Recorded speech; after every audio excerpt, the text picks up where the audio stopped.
미국 사람들은 아침 인사를 굿모닝이라고 합니다. 유대인들은 샬롬이라고 인사를 합니다. 거기 비해서 한국 사람들은 밤새 안녕하셨습니까? 진지 잡수셨습니까? 라고 인사를 합니다. 헬라 사람들은 은혜라고 인사를 했습니다. 인사말은 그 민족의 역사와 깊은 연관이 있습니다.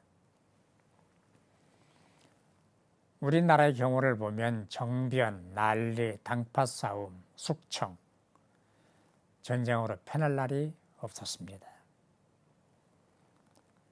자고 나면 사약을 받거나 귀향을 가거나 죽는 일이 흔했습니다. 그러다 보니 아침에 만나면 밤새 안녕하셨습니까? 라고 인사를 해야 했습니다. 그뿐입니까?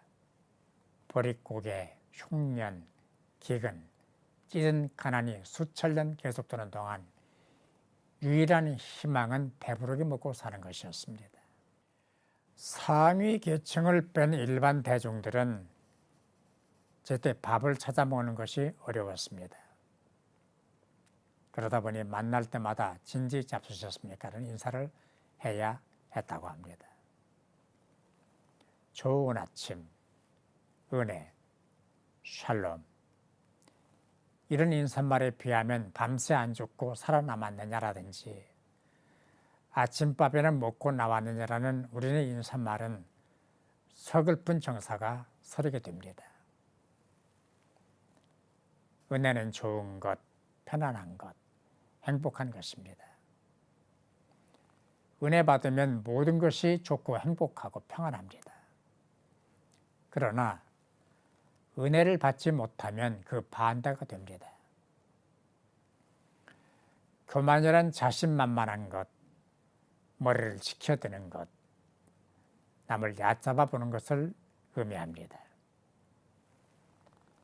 주고받는 행위는 정해진 법칙이 있습니다. 언제나 상을 받는 사람은 주는 사람 아래 서야 합니다. 그것이 세계 공통의 공식입니다. 상을 받는 사람은 의자에 앉아서 받고 주는 사람은 땅바닥에 엎드려 주는 경우는 없지 않습니까? 내가 은혜를 받으려면 자세를 낮추고 머리를 숙이고 허리를 굽히고 그리고 받아야 합니다. 교만은 은혜를 가로막는 장벽과 같습니다. 성경을 보면 교만 때문에 망했거나 손해를 본 사람들에 관한 기사가 많습니다. 예를 들겠습니다. 사울은 이스라엘 초대 민선 왕이었습니다. 백성의 지지로 뽑힌 왕이었기 때문에 그의 인기는 절대적이었습니다. 그런데 그는 백성의 지지나 인기만 믿고 신앙을 소홀히 하고 하나님을 멀리하기 시작했습니다. 결과는 뻔했습니다. 사울 왕조는 완전히 붕괴됐고 단 한 사람도 그 후손이 왕이 되거나 출세한 사람이 없었습니다. 국가도, 지도자도, 교회도, 회사도, 가정도, 나도, 너도 은혜를 받아야 합니다. 그런데 그 은혜를 가로막고 차단하는 것이 바로 교만이라고 하는 것입니다. 다윗 왕도 교만했다가 무서운 진노를 받지 않았습니까? 전염병으로 7만 명이 죽었습니다. 교만은 은혜를 무너뜨립니다. 교만은 성공을 무너뜨립니다. 교만은 행복도 무너뜨립니다.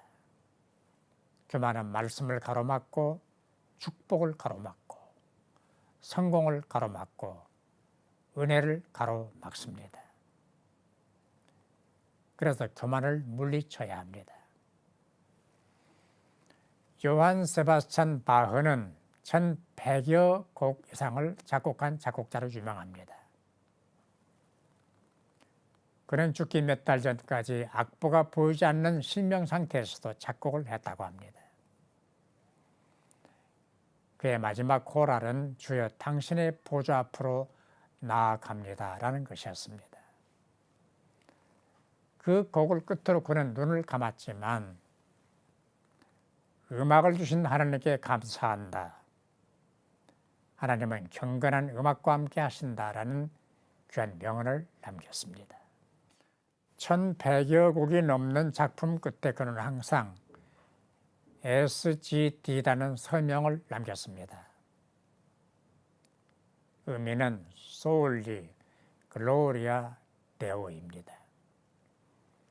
오직 하나님께 영광을.